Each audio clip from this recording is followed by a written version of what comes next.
Yo, what's going on? It is 1 p.m. here in Crystal Lake, Illinois. That means it's time for another live stream. Today is Tuesday, January 16th, 2024. Welcome, everybody. Today is going to be kind of a metal Monday for everyone who raced over the weekend. We didn't have a live stream yesterday, so I didn't have a chance to ring that cowbell for anyone who raced and had a good result over the weekend. And because yesterday was Martin Luther King Day, at least in the United States. And then today, I'm back to the regular schedule, but my kids had not a snow day today, but a cold day. It was so cold that they didn't want kids like trying to wait for the bus and all that kind of stuff. So, they canceled school. So the kids are upstairs hanging out, just made them some lunch. They realized after years of me trying to convince them that they would be good, they finally have acquiesced to me making them ham sandwiches. So they're actually enjoying ham sandwiches and having lunch today. So that's good. For today, before we get any further into it, I want to say hi to everyone listening on the audio-only version on the podcast. Hopefully you're staying warm and safe out there on your runs. And for everyone else that's watching this later but not live, hopefully maybe you're watching this while eating a ham sandwich or making a ham sandwich for your kids. In which case, hopefully it's a delicious sandwich. I wish you nothing but the most delicious sandwiches for your lifetime. All right. Today for the live stream, what I want to do is talk about anyone who raced over the weekend. I raced over the weekend. And I picked up a bunch of stuff on the way back. Whoops. Both from the race and from meeting up with some of you guys. So I wanted to go over some of that stuff since that was a lot of fun. And also I want to see how you guys did. We had the Kafuzi Run Club meet up in Houston this year. It was a lot of fun. A much bigger turnout than I was expecting because I just wanted to make it super chill and easy. But it's so good to see so many people out there, and a lot of you guys were racing. So let's hear how it all went. Sorry, I thought I was about to have another avalanche. Where's the first thing that I saw today? Where'd it go? Stevie 76. Who I had? Let me go. There we go. There it is. Stevie 76, who was on the course with his family. I really appreciate you, Stevie. That was very much needed cheering where I saw you. Stevie 76 says, I vote Fiona as Kafuzi Run Club Member of the Year. Well, we're probably not going to rank people, but she was super cool. I found Fiona, and I just filmed the full race recap. But I don't know if I mentioned this already, but I noticed Fiona pretty early on in the race because she has a distinctive running gait, and I was like, oh, okay. And then I noticed that she was running like the same speed as Tafari and I for a lot of the race. And then later on, after the half marathon and full marathon split off, I saw her again. And then so I tried to close the gap so I had some people to run with. And I said, hey, it looks like you are running a super consistent pace. I'm going to try to run with you if that's okay. And she's like, yep. She's like, you're running pretty consistent too. And I was like, really? I feel like I've been all over the place. And so from then on, we were best friends. And we ran together, and a bunch of us got in a line at the headwindy part. And so there's a couple of clips that you could see from the video footage when there's like a line of like 4 or 5 people in a row, and everyone's just trying to get out of the wind. So it was really fun to run with her. She kind of trailed off from us. I couldn't see where she was once we got to like maybe mile 11 or so. But she came storming back on the home straight. And so then once I saw her again, I was like, all right, I'm going to try to hold on. And I tried all I was like, I'm going to just try to run with Fiona for the rest of the way. Oh, I didn't know her name at the time. I was just like, I'm just going to run with her the rest of the way. So she pulled me in. So it was really good. It was really good it's amazing how you can make friends like while running, you know. All right. Let me see if I could see a lot of people had some times in here. So I want to see if I can find any of your times. Cobalt Blue says, Heiko, you lucked out with the weather. I know we got so lucky. We talked about this for days and days, what the weather was going to be like in Houston. It ended up being almost perfect for the half marathon. I know for some of the marathoners that sun really came out, and that could have affected some of you guys. But for the half marathon, it was a bit windy in a couple of spots, but a lot of times when we could have had a headwind, there were buildings or trees and stuff like that block the wind. So it ended up being really nice. All right.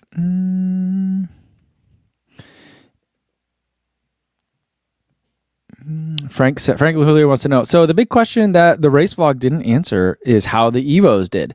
Win, meh, should have gotten the Alpha Fly 3s. I really liked them. And for me, I think that the Evo 1, which way is it? This way. I have them listed here on the board for a reason. Because this is the Evo 1, which is out of focus here, but this is it. And this is the Takumi Sen. And I think that those two shoes, I think those are like sibling shoes in my mind. And so it just felt like a lighter, taller, more cushioned Takumi, but still has a lot of the same dynamics to it. And so I just thought it worked out really well for me. Towards the end, like the toe box is really tight on that one. And so like my pinky toes felt a little bit crunched. But otherwise, I just felt like, it kept letting me push and dig deep, whereas I didn't feel like I was bottoming out or that like the carbon sensation was going, sometimes like shoes start to feel kind of like you're not like numb to it, after a little while. I just still felt like the shoe was still there and pushing with me. So I thought it was a great shoe. Would I recommend people try to get it at $500 or in the aftermarket? I'm like in the secondary market. No, but is it a great shoe? Yeah, it's a really great shoe. It's a lot of fun to run in. Leona says, "Congrats, Mike. You are such an inspiration." Well, thanks so much, Leona. That's very kind of you. Let's see. Mark Peterson says, "Great race co." Thanks, Mark. And Thomas Wen says, "What's going on, everyone? Great race on Saturday, Cousin Co." Well, thank you. Thank you so much. All right. Let me scroll down and see if you guys have any results here. JC's here. I got to meet JC in person. He says, "Hey, everyone. Love the video, Mike. Pulling pizza out of a pocket like Larry Mondello for you older folks." Nice. Enjoy the pizza. And Frank Julio says, "You know what? I saw Beth Potter saying her go-to workout was 5 times 1 mile with 90-second rest." There you go. Well, I mean, it's not a workout that I made up. Like people have been calling it like a workout that I made up, but it's a little bit different than what I do, and I think you know that, Frank. But it's just mile repeats. Mile repeats are a staple, and so maybe I've rediscovered them, but I just feel like mile repeats are great. Fart Butts is here and says, "Congrats on the PR, Kofuzi." With the bell, I guess we should ring the bell. I'll ring the bell. I don't want to do it too many times, but not for me anyway. But I did have a PR, 125.07, which was a 64-second PR. I'll take it. All right. Isaac Johnson says, "I ran Houston and saw Kofuzi on mile 26. Really feel that last stretch for a 3:22 and a 7-minute PR. Nice work, Isaac." I feel like I saw a lot of you guys on the course. After I ran the half, I put some warmer clothes on and then tried to eat breakfast really quick and then headed back out to that spot where I did a lot of filming last year for the race, and that's also where the Freaks Run Club and Catapult were hanging out. And it was, again, a really fun place to be able to watch because you just get really close to the course. People can hear you really well, and it's right after a big hill. Not a big hill, but a hill, So it's just a really fun place for me to see you guys. And I saw so many people that I wasn't even expecting to see. So it was really good. Louis says, "Congrats to everyone who raced this past Sunday." Yes, congratulations. And let's see who else we got here. Brian Poost says, "I hit my 145 goal in Houston. Well, plus 27 seconds, but it's a PR regardless." Nice job, Brian. Awesome. Ivan Flores says, "Yo, what's going on? Congrats on the PB Co. Houston was great for everyone. A PB by 24 minutes for 3:38. Woo! And seeing Co at mile 26 was a morale boost. Nice. Great job, Ivan. That's huge. That's a really big improvement." JC says, "Ran Houston in 3:39.19, a PR by 2:17. Awesome. And beat a goal of 3:40. Good work, JC. Andrew Cho says, "How cold is it there?" How cold is it? It is like it's below 0 Fahrenheit without wind chill. I think I don't know exactly. Like I was driving around today. I went to the UPS store to pick up a package, and I think downtown is like -3.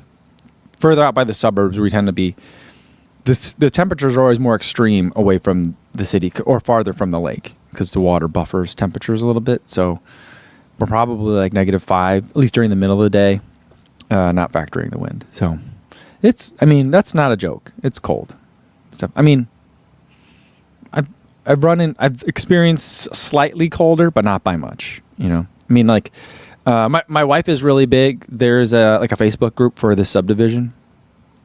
And my wife's like super into it. And so she'll tell me like, oh, did you see what Joan posted, you know? And I'll be like, I don't know who Joan is. Like, you know what Joan it is. It's like 4 houses down, next street over. I'm like, I don't know. But she knows who they are because there's the Facebook group.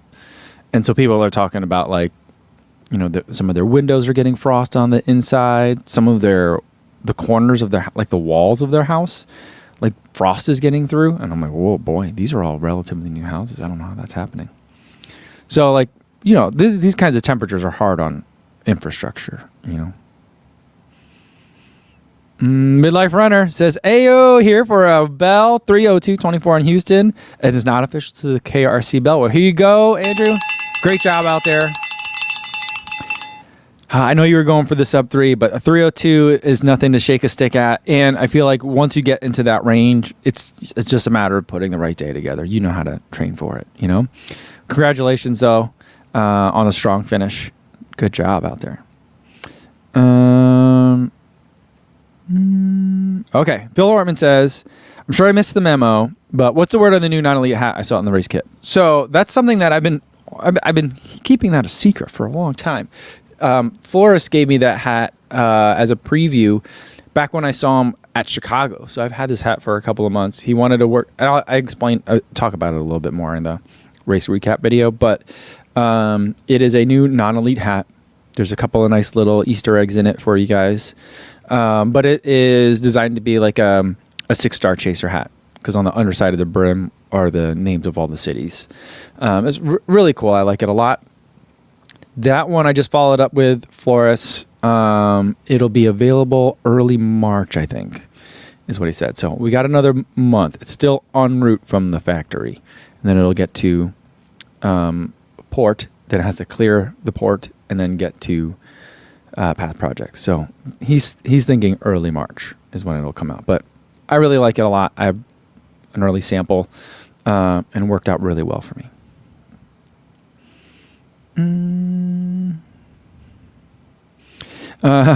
Josh Peregrino says, great seeing Co on the course. Best part was coming up behind y'all on mile 1 and hearing Mike ask his friend, are we going too fast?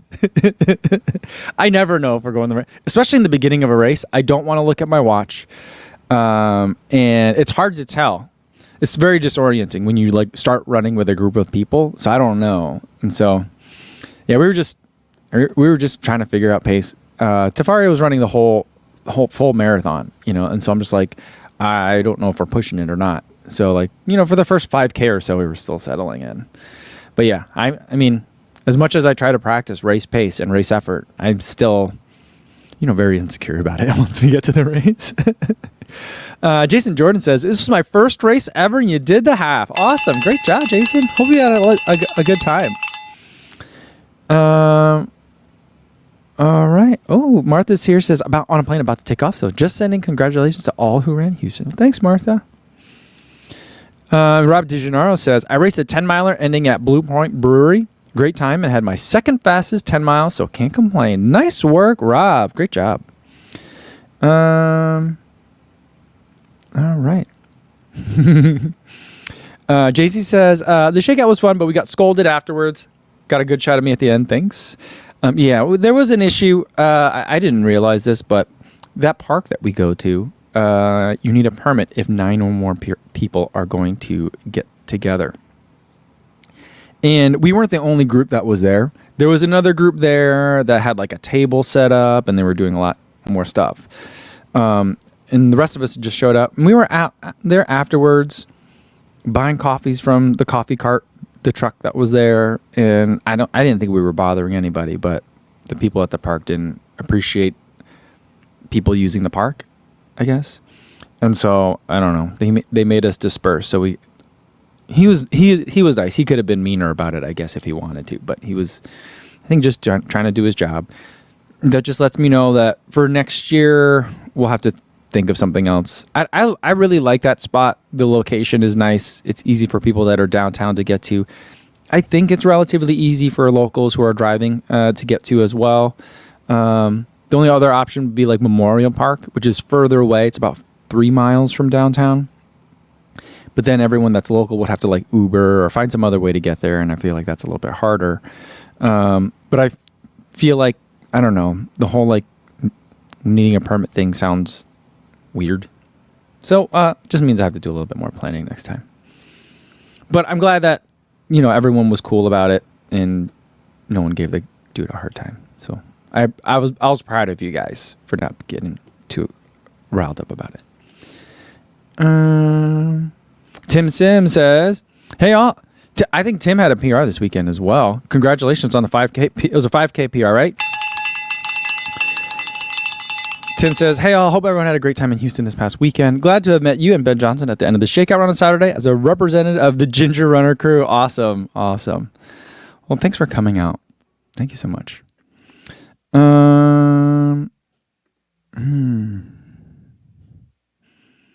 Getting Trent says, yo, what's going on? Heard CLT Running Company is sending you a dragon shirt.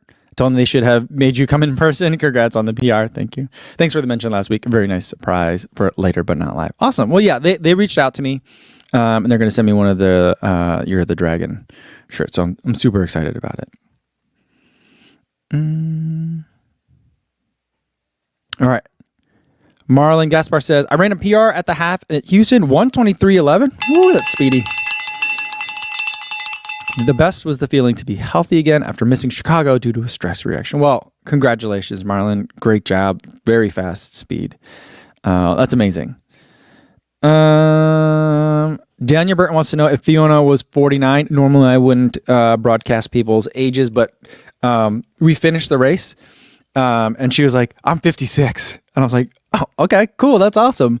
And then I looked it up later, and she was first in her age group for the 55 to 59-year-old age group. She finished with a 1:25:20. So, amazing job by Fiona.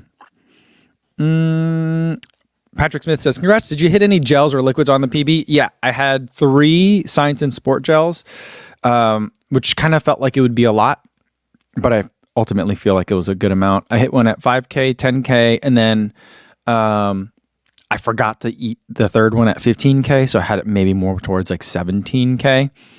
And that was it. I had 2 cups of Gatorade. Once towards the beginning, maybe at like 5K-ish, maybe 7K. And then one towards the end, maybe after, whatever one was like right around when I had the gel. Maybe 17K or so.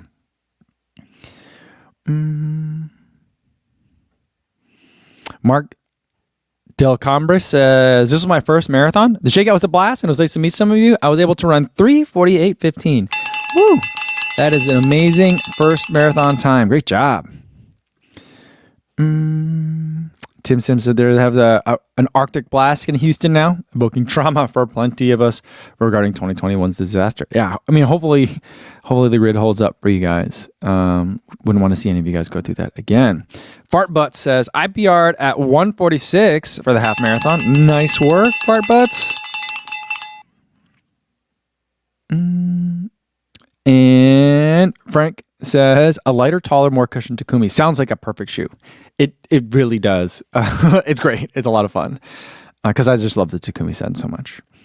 And Calvin says, we should vote on whether the Takumi Sen should be considered a super shoe or not. I think I don't really I ranked it with them last year at the end of 2023. I'm not sure that always strikes me as that because I just feel, for me, super shoe kind of, for me, is like a marathon shoe, so it's built a little bit different. But I mean, the Takumi is just such a fun shoe to be able to race in, to work out in. Like, if you want to go fast, that's usually a pretty good choice.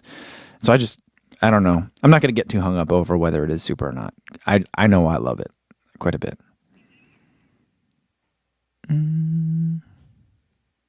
BM says, at a 3:05:48 marathon PR this weekend. Amazing job. And Calvin says, speaking of the super shoes, Ronald Channel is saying that the Valencia 10K winner didn't wear super shoes. I think I saw that reported from a couple of different outlets as well. I don't think any of them were there because it all looked like they had kind of like the same finish line screenshots. But I didn't pixel peep and try to pinch and zoom in on it, but it didn't look like Evo ones because they weren't white. In my understanding, it was the Takumi Sen. And it looked like the 9. It didn't look like it was the 10. Because the 10, I've only seen the 10 in like the color that I have for it. Like this white and yellow one. And then the shoe that won the Valencia 10K and set the women's world record, I think was this shoe. I'm pretty sure it was this shoe. So, yeah. It's a great shoe for running fast. Tyler says, the winner from Houston is Toan Nguyen for the smoothest acknowledgement of Kofuzi while turning that corner. Yeah, he's such a boss. I wasn't tracking him. And so I just happened to be on that part of the street. I think I just seen someone else go by. And then I was jogging back to my kind of spot where I could see everyone coming around the corner. And then I caught him in the corner of my eye and realized it was him. And I hit the camera on and I started yelling at him. But there was a bunch, like at that corner, there was a bunch of cops there making sure that people didn't cross the street at the wrong time and stuff. And so like, I was already losing my voice, so I couldn't even like scream at him. So I didn't even know if he heard me, and it didn't look like he heard me until he then like turned around and like gave me a little wink, and I was like, "That's awesome." It was a lot of fun. I had a chance to talk to him the day before, and it was good to catch up with him again. All right, Big Z says, I just did my first run in the Deviant Nitro 2 Tampa run, and it was great. Nice. I love that shoe. And Trey Salaki says, ran 3:07 in the full at Houston, not a PB, but had a blast with the crowds.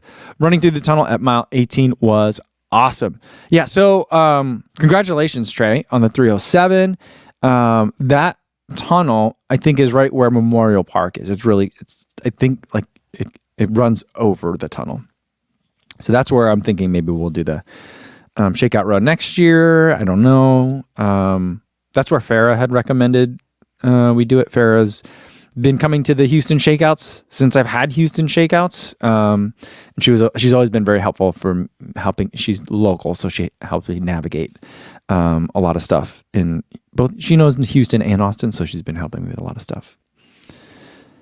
All right. Let me scroll down. I'm so far behind you guys. If you guys had a PR in there, and I haven't gotten to it yet, post it in there again because I missed it. Steve Zabrowski says, running question. I have a 10K with 5K 40 minutes later this weekend. What's the best thing to do in between them? I've walked, sat, and the 5K, my feet always feel like bricks. Wait, so you have a 10K and then another 5K like in an hour? Best thing to do between them.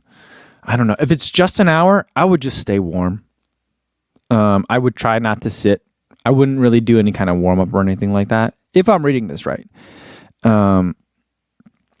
So if you're doing a 5K race and then doing doing a 10K race and then another 5K. Yeah, I would just stay warm.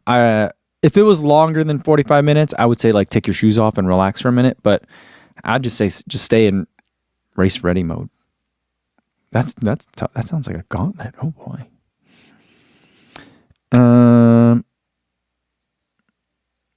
All right. Wilfredo Aguirre is here. Says, "Hey, Ko, thanks again for letting me shoot photos of the group run and what's next for you." Wilfredo came by. He took some excellent photos. I'll be sprinkling them through the race recap. I'm not sure. Oh, no. I'll have to figure out another way to help share some of those, Wilfredo. But there was some really fantastic photos. And then the next race, I'm not sure. I'd like for my next race to be London. London is 14 weeks out from yesterday, I think, or something like that.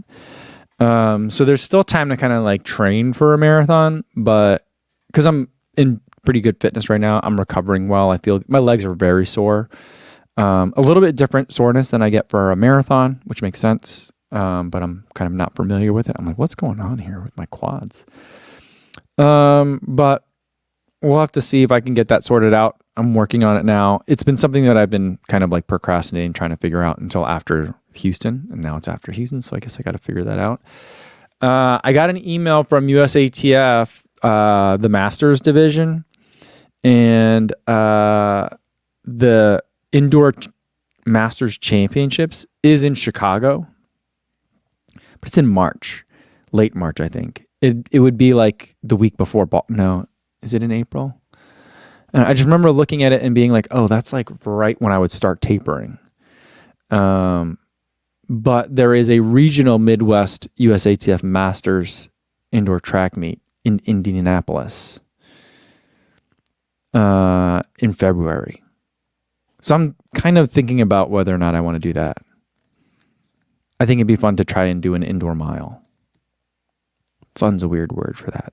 But yeah, I don't know what else is next. I was also looking at the one that's really close to London and Boston is the Carlsbad 5000. Looking at that race, I'd like to work on some speed. I know I kind of have a marathon on the horizon, but I don't know. I'd like to also work in some speed in there too. So I don't know. Johnny Dodgen says, I was attacked by a dog on my long run at the weekend, resulting in a heavy fall and broken ribs. My training for Manchester Marathon is going to take a hit. I'm sorry, Johnny. That's, oh my God. Hope you're doing okay.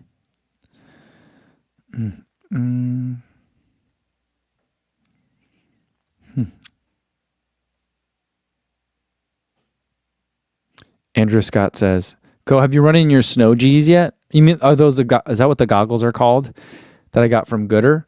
No, I haven't. I'll eventually run this week. I don't know if I'm gonna run today or not. If I run today, it'll just be like probably 30 minutes, super easy on the treadmill. I might even just walk on the treadmill. But this whole week is supposed to be really cold, so they'll get a test this week for sure."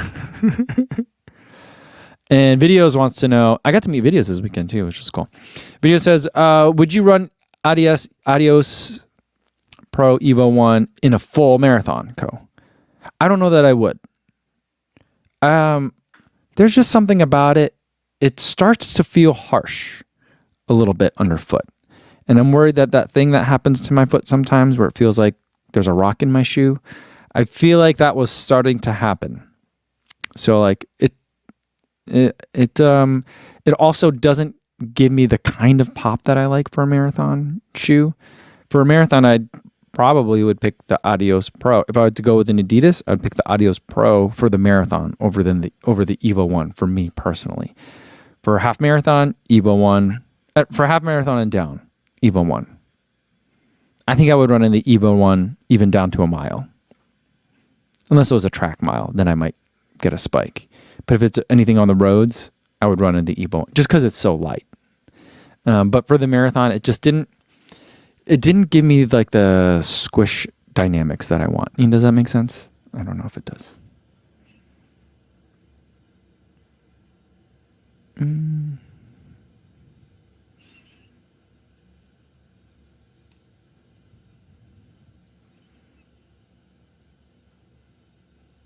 Mixtape Tony says, my first time spectating and didn't see anyone I was tracking. Voice is currently recovering from screaming and beating my obnoxiously loud cowbell with a drumstick near the 12/25th-ish mile. Mixtape Tony, were you the guy with the really loud bell and you had like a drumstick hitting it? I heard that bell. If that was you, I heard that bell, and I don't know if you heard me, but as I was running by, I heard someone like it was like a bell, not like a gling-a-ling-a-ling. It was like a large bell, and someone was hitting it with like a hammer, like not a hammer, but like a drumstick. And I remember running by that, and I heard it, and it was this beautiful tone, and really loud, and I was like, "Ooh, that's a nice bell." I don't know. Let me know if that was you, Mixtape Tony. Luis says, the girl who was behind Ben Johnson took a really bad fall at the finish line. Oh, no. Someone took a clip of the finish line camera, and didn't, not about the fall, but maybe I'll go back and look for it. But someone took a clip of me and Fiona coming across the finish line, and like the area where we stopped, and like she was like hands on knees, and I was like dry heaving, and we're trying to like introduce each other, ourselves to each other. And that part's all on the feed, so that was kind of nice. That was a nice moment. I enjoyed that. All right, Terry says swag. All right. All right. So let's go through some of the stuff that I got at Houston Marathon. There's a lot of freebies at this event, and I just found it absolutely amazing. So in the goodie bag, they gave us this, which is, I believe it's a towel. But it seems like it's a really big one.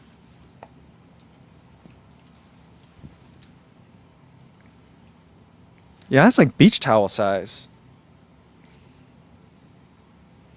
That's like a thumbnail already right there. Right? So that's a really nice towel. This will be one that I'll, like bring to the beach / pool or whatever. But also a lot of times I will have like a large athletic towel for the car, for like in the summer runs when you get in the car and you're all sweaty. You don't want to like ruin the car seats. This will be useful for all my butt sweat. Then after you finish the race in Houston, then you pull off one of the things on your bib and you get a shirt. They had a specific half marathon finisher shirt. There's a marathon finisher shirt as well. So this is nice, a nice Brooks shirt. Cool. And then here's some stuff that I picked up at the expo. Some sunglasses. Should we put these on while I do the rest of these things? I can't see now, but here we go. We got the Houston glasses. And then we got some throwaway gloves. So they were giving away a pair of throwaway gloves, which was perfect because the temperature was like 40 degrees, at least air temp wise. The real feels was a little bit lower, but that was the temperature. I also got a Texas magnet. It's in the shape of Texas. It's really big, like this big. And it has the the marathon logo on it. And I don't know where that is. I must have dropped it on my way down here. I also can't see because I'm wearing these sunglasses, but and not my glasses, but there was those. And then there was also a 5K specific glove that they were also giving away. So I have 2 different pairs of throwaway gloves, which will be nice for like the next time I go to a race.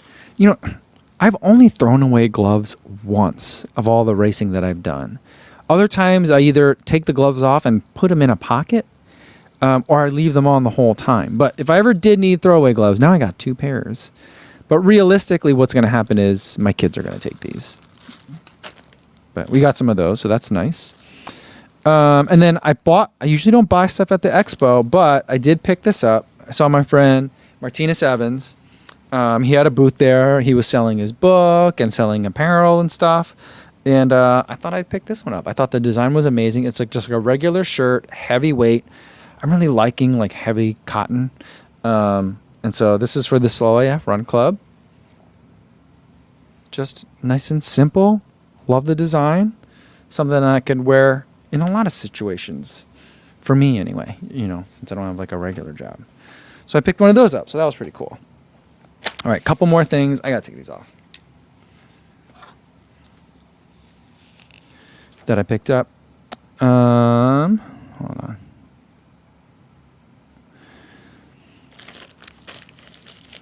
At the Shakeout, someone gave me a singlet for the Victors Club.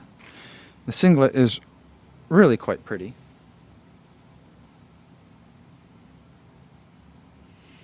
So that is really nice. It's got even a little logo in the back down here too. Very pretty. And then someone It says, gave me a bunch of stickers for the girls. It says, greetings from Houston. And this used to be, it kind of rubbed off, but there was an astronaut on there. So we've got some space-themed stickers, which is appropriate because it's, Houston and stuff like that. So these are all like NASA stickers. But this is really wild, right? These are cool. Look at these. Amazing. I used to be such a space nerd growing up. My dad would take me to the library every week when I was like kind of like my younger daughter's age. And he'd make me stay there for a long time and read books there. And then also we'd get books to read at home. And a lot of times I would end up reading books about space or the solar system or astronauts, stuff like that. So very, very cool. And one last thing is over at the Freaks Run Club, they gave me this keychain, which is super funny, I think. So that was nice. And that's all the swag, So there we go. Thanks, everybody, for all that stuff. Video says, cool singlet, Victor's Club. Yep. And Lena says, I take it your girls have not seen any of this yet? No, I haven't. Because if I had shown it to them, they'd be gone already. I don't know where it would be. And Mixtape Tony says, that was him. That was him with the cowbell. He says, correct. It's a cowbell that is typically attached to drum sets. It's been forgotten in my parents' garage since my middle school garage band days. I'm glad you found it. That was a solid bell. I was like, oh, that is a great tone. I like that.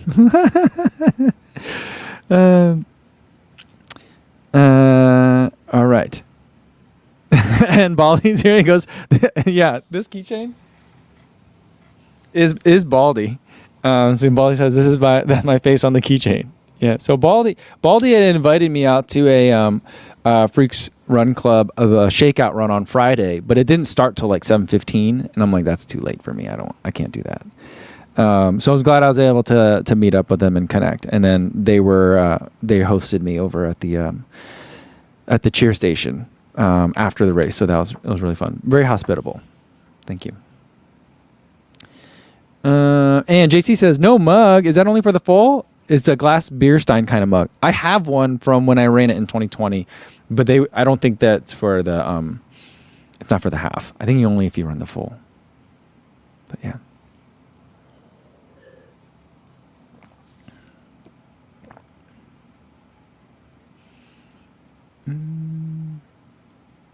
Daniel says the gloves have tips so you can use your phone without problems. Yeah, I still have problems with gloves that even though when they have that, I still have to just take my gloves off. I don't know why. Fueled by Air says, I'm a running gear hoarder. I get the free Dunkin' Donuts beanie at the New York City Marathon every year. 14 and counting. And I hold it till I see family at mile 13 to pass it off. LOL. That's amazing. The only time I ran New York was the hot year 2 years ago. And I really wanted the hat. But it was already so hot. I was like, there's no way I'm going to carry this for 26 miles. And I didn't have anyone that I could toss it to. So I'm standing there looking at a stack of these Dunkin' Donuts hats. And I'm like, oh, I really want one. And look at all these hats. There's so many. Not that I was going to take more than one. But it was just like an embarrassment of riches. But I couldn't take it because I was like, I just don't know where I'd put it. I'm envious of your 14 hats. Video Guy Man 7 says, Houston definitely gives you the best bang for your buck when it comes to races. From all the freebies at the expo to the hot breakfast from HEB. Is that how you say it? HEB? Post race and the beer at the after party. It is nice. It's a great race. I'm like, I keep talking it up and I'm doing it half-heartedly because one of my favorite things about it is that it's so easy to navigate in Houston. You wait inside. You recover from the race afterwards inside. You get a meal if you want to eat a meal, like all these things are great. Navigating the course is easy. The amount of spectators isn't so crazy, so I could still film. So for very selfish reasons, I kind of want it to be our little secret, guys. But it's such a fun race, and I don't know. I love that race. I love it.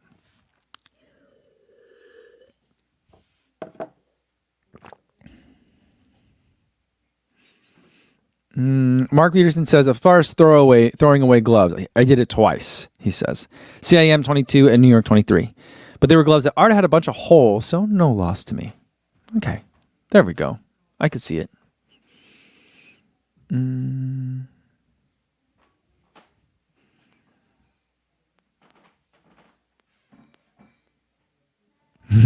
Mark Del Combra says, I'm in deep South Louisiana. LA? Or is that LA or Louisiana? Deep South. I'm assuming that's deep South Louisiana. I'm in deep South Louisiana. I keep multiple car towels for after those super sweaty summer runs. I know. I usually have one in the car, and then if was a super gross run, after I get home to the garage, I have a drying rack where I hang all the super sweaty stuff. I'll take off most of it before I even get in the house, because I just don't want it stinking up the house. When I was in Atlanta, and I went running with Drew. Drew's got he's got just like a bunch of towels in his trunk. He's got a whole stash, just like you, Mark. You know.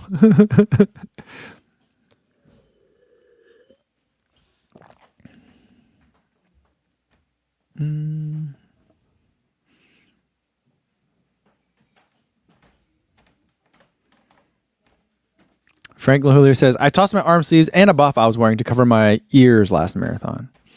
Oh, okay. It feels like a lot of stuff to get rid of, though. And Baldy says, what mile felt like the toughest, Co? I want to say it was mile... but there's a downhill before you make a right turn at mile 11. So I guess it was mile 10 felt really hard. And also mile 11 too. So mile 10 kind of ends with a downhill. So that's nice. And I was expecting an uphill right afterwards based on the elevation profile of the course, but it wasn't like a sudden uphill. It was a gradual uphill as you running along the river. That mile was kind of tough. I think it was more mentally tough than it was physically tough. But the nice thing is there's crowd support there. The other mile before the downhill, we had just a straight headwind. All the packs had kind of splintered apart at that point. And it was like after 15K, so it's like you run a lot, but you're not almost done. So mentally also that was a really tough part for me. So it might have hit me sooner, but I saw Stevie 76 was there. So that was really nice. And that was a nice kind of like morale boost. Otherwise it would have been like a long 2 miles right there. And I knew it was going to be a tough spot there because of the wind, but man, like other parts of the Houston course, there's trees or buildings or just a lot of people. And so the wind really wasn't an issue. But then by that point, there was a lot less people. The road opened up really wide. The wind was just coming at us. And so it wasn't like, I've certainly been under worse wind conditions, but it was a lot of things just put together to make it really hurt. And it hurt. That's where I was like, I was talking to myself, like, don't be scared. Don't be afraid,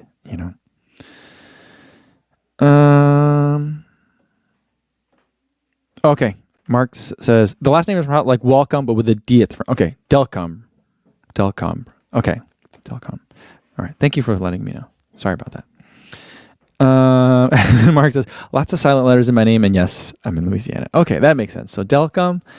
And, all right. Got it. And Maria says, new subscriber here. Love the Houston Half Marathon video. Well, thanks, Maria. Welcome. I'm glad you enjoyed it. Yeah, Brian says the miles 10 to 11 up Montrose was straight into the wind. Yeah, that was tough.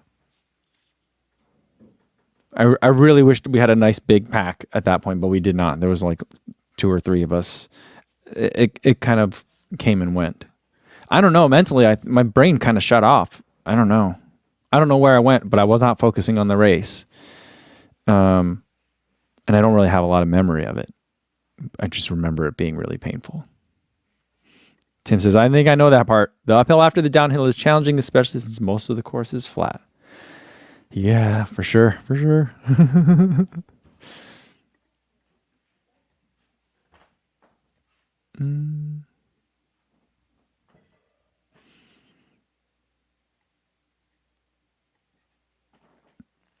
Joey Otto says, thoughts on the Takumi Sen 10? Yeah, I actually just put together... No, did I just do it? That video is coming up soon. That'll be Monday's video. So this next video that'll come out will be the Houston race recap, which everyone that's here won't really need to know much of it, but I leave it out there. I'm thinking for people like next year, they'll watch it. But I did enjoy that one. I do enjoy that shoe quite a bit. And I think it makes sense to talk about that shoe after the Houston Half Marathon, since I ran in the Evo 1. I like it a lot. It's pretty... Here's another weird wrinkle and why I might delay the review. I don't know where to find it. It's supposed to be on sale now. It's not even listed on the Adidas website. None of the other running stores seem to have it. I can't find even any old versions of the Takumi to link to even look at. And so like the only way you can find it is like, you know, used pairs on eBay, that kind of thing. And so I might wait. I'm actually meant to email my Adidas contact to be like, is there an updated date where it might be more widely available in the US? Because then I'll hold the review till then. But basically, for me, a lot of the ways it's very much like a Takumi Sen 9. But I think the 10 is more different than the 9 is from the 8. The 8 and 9 for me are almost identical shoes. I don't know that I could tell the difference. The 9 and 10, I could tell the difference. The 10 is a little bit more aggressive. It feels like there's a little less stack height, even though it's supposed to be the same.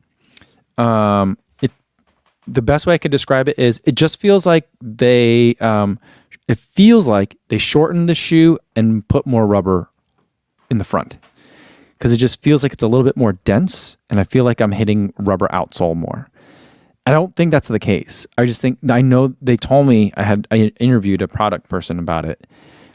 I couldn't videotape it, but they said that they tweaked the formula of the Lightstrike Pro to make it a little bit more responsive. And to me, that means a little bit more firm, but when you're running fast, it'll have a little bit more bounce to it. And that's pretty much it. The other thing about it is it feels like the way they've done the cutout, you know, under the arch of the shoe, it feels like that cutout is bigger. So it feels like when you're running slow or if you're sloppy, it feels like you can potentially overpronate more into your ankles in it, the way it is designed this year. But if you're running fast, it'll feel great and it won't be a problem, but potential, it's there. So that's pretty much my Takumi Sen 10 review right there.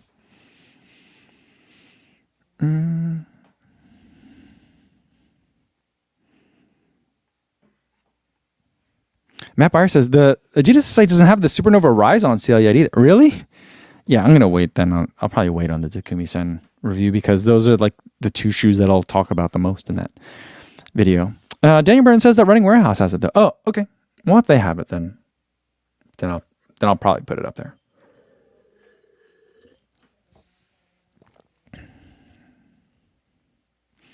David DeFrangia says, what was the post-race shoe? I was in the only other shoe that I brought the entire weekend was the New Balance 1080 13. That was really nice. It was comfy. It's a pretty good travel shoe. The upper is a little bit not as stretchy as, say, like a Nimbus. So like when I'm on an airplane, my feet swell like crazy. And so I felt a little bit tight in it. But overall, just a pretty comfy shoe to be wearing around all weekend.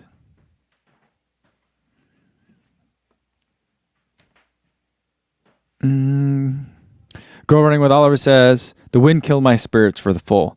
Yeah, I was looking at the wind direction and then also the way that the full marathon course goes. And I just looked at it thinking like, oh, miles like 10 through 17 are kind of into the wind. And I was like, oh, that's going to be miserable for a lot of people. Way to fight through the Oliver. That's tough. That's tough. Freddie says, I did the Houston 2022 on your recommendation and loved it. Very well organized for a big race. I agree. It's just everything runs super smooth. It was just really nice.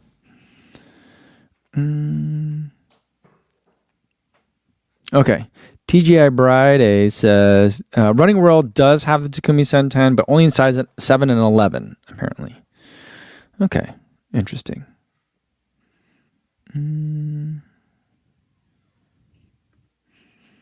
Yeah, maybe I will follow up and see what the deal is with that. And Stevie76 says, well, did I jinx it about the wind during the shakeout? Maybe I did, but wind was always in the forecast, Remember, even when we were looking at it like a week, 2 weeks out, like at least it wasn't as windy as we originally thought. Remember, it was supposed to be like 15 to 20 mile per hour winds with like 25 mile per hour gusts. So I guess it could have been worse, is the only thing we could say. I don't know. I don't think I jinxed it. I think we were getting wind no matter what. And I frankly feel lucky with the amount of wind that we did get. Runtime, he says, Naples half this past weekend was great. A few OT qualifiers living in Florida leading up to Orlando trials. Nice. Yeah, I didn't even know that there was a marathon there or half marathon there this weekend. But I did see that Ali Kiefer was there running. That's the only reason why it popped up in my feed. That's cool. I'm glad you enjoyed it.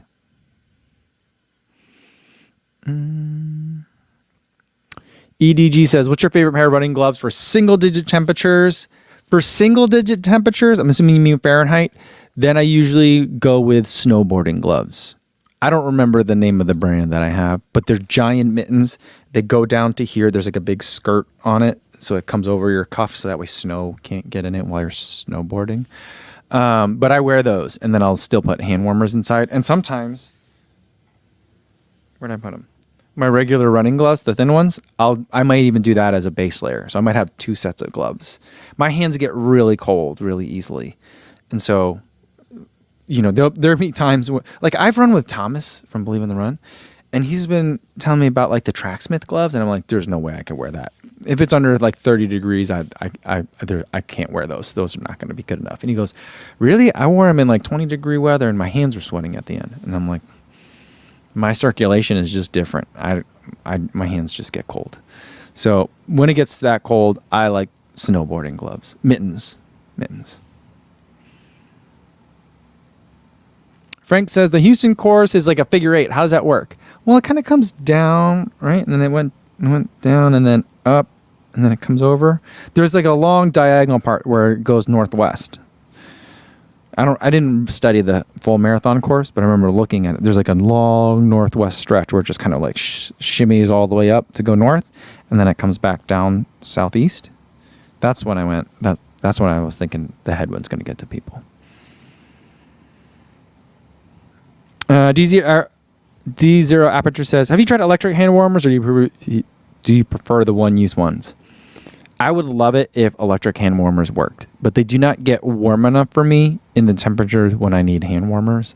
It just feels like there's something kind of, I think that almost it'd be better if I just held, I don't know, like an old dead hand warmer in my hand, something that would just retain body heat. That's about how warm they feel.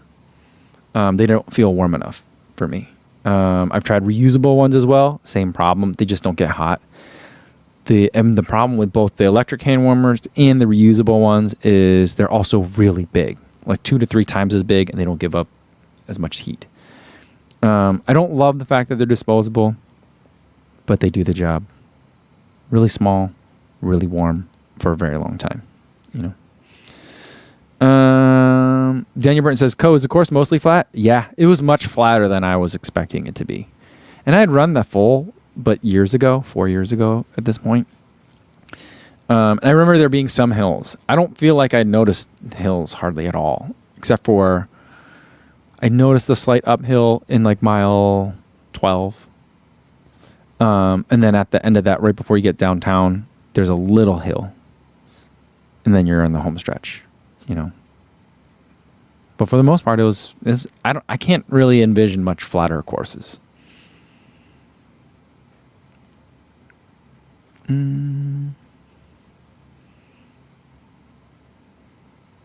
Frank says, are there people running across each other though? No, there weren't. I don't know how it works. I'll have to look at the map again, but there wasn't. In terms of the half marathon versus the marathon, or even the marathon on itself, it doesn't do that. I don't know if there's an underpass situation or what.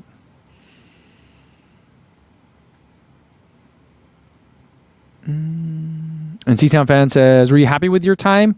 Yes, but I did the absolute runner thing where I crossed the line and I thought I had a 1:25:09 by my watch. And I was like, ooh, 10 seconds faster and I'd be a 1:24 guy. So like, even though I had beat my goal by a minute, it's never enough, so.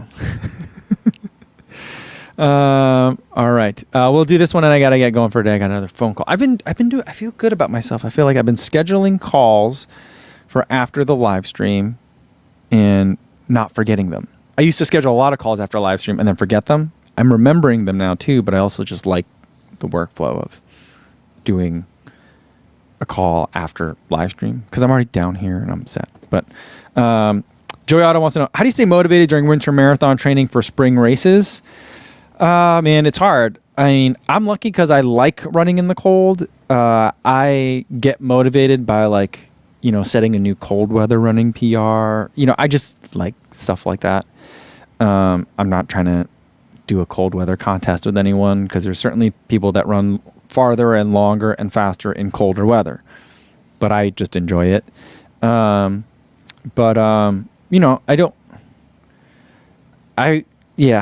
key is to now, you have to, this sounds like super influencery, but you kind of need to get beyond motivation. You got to build discipline. So that way, even when you don't feel like doing it, you still do it. Now there's a counterbalance to that as well. Like if it's super, super terrible conditions out there, see if you can reschedule, see if you can find a treadmill. There's other ways to kind of do it. But the other thing for me is that I do a lot of my winter training by effort and not pace. Hitting the same pace is going to be real hard when you're layered up in winter clothes and it's windy and it's icy and grip isn't that as great, So, I try to always remember what's the point of the workout. It's to work at a certain level of difficulty for a certain amount of time. And as long as I did that, whatever the paces were, I'm not going to care. And so hopefully that makes it less daunting. But sometimes it is really cold. And when I do need a little bit of something to just stop procrastinating and get out the door, sometimes it's like, all right, well, I'll reward myself with an extra long hot shower, or a warm beverage later in the evening when I'm feeling cold. Things like that. Maybe you just need to find some more, not so many sticks, but more carrots maybe, in terms of rewards. So there's hopefully that's a couple of strategies for you there. All right. Okay. That's going to be it for today, guys. I think the next time I see you guys will probably be tomorrow. Another live stream, same time as today, 1 p.m. Central Time. Until I see you then, stay safe and warm out there, everybody. Thanks.